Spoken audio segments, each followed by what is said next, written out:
JD রান্নাঘরে আপনাদের সবাইকে স্বাগত। আজকে রান্না করছি চিলি ফিশ। এই যে চিলি ফিশটাকে ভাজা করে নিয়েছি অ্যারারুট আর ময়দা দিয়ে, আর এখানে লঙ্কা কুচি, পেঁয়াজ কুচি, রসুন কুচি, আদা কুচি আর টমেটো দিয়ে ভাজা ভাজা করে নিয়েছি। এইবার দিয়ে দেব এই যে সামান্য একটু ময়দা গুলে রেখেছিলাম, সেটা দিয়ে দেব।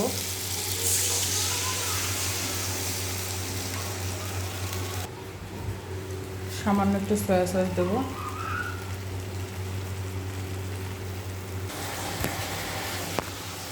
সামান্য একটু ভিনেগার দিয়ে দেবো।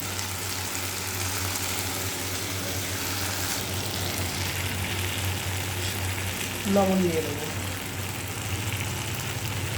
লবণটা পরিমাণ মতো দিতে হবে।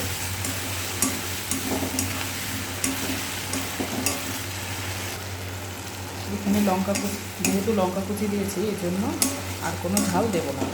আপনারা চাইলে লঙ্কা গুঁড়ো দিয়ে দিতে পারেন। এবার ভাজা চিলি ফিশটাকে দিয়ে দেবো।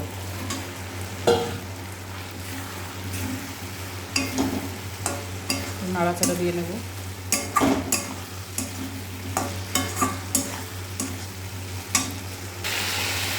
কষানো হয়ে গেছে, সামান্য একটু জল দিয়ে দেবো।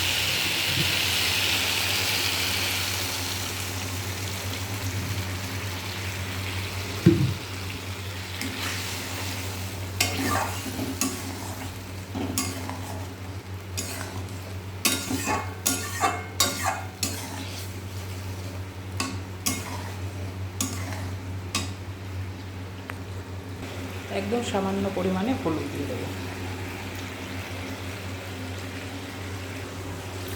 1 চামচ মতো চিনি দিয়ে দেবো।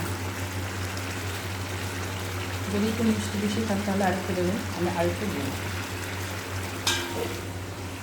কি সুন্দর একটা কালার এসছে। খুব অল্প কিছু উপকরণেই চিলি ফিশ রান্না করা যায়।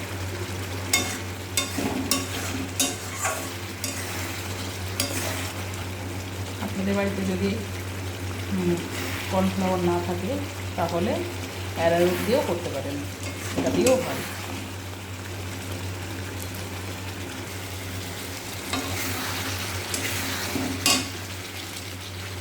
আমার চিলি ফিশ রেডি হয়ে গেছে, এবার নামিয়ে নেব। এই যে আমার চিলি ফিশ রেডি, খুব সুন্দর একটা কালার এসছে। আমার এই রেসিপিটা আপনাদের ভালো লাগলে লাইক কমেন্ট শেয়ার করে দেবেন। আমার রেসিপিটা ভালো লাগলে লাইক কমেন্ট শেয়ার করে দেবেন।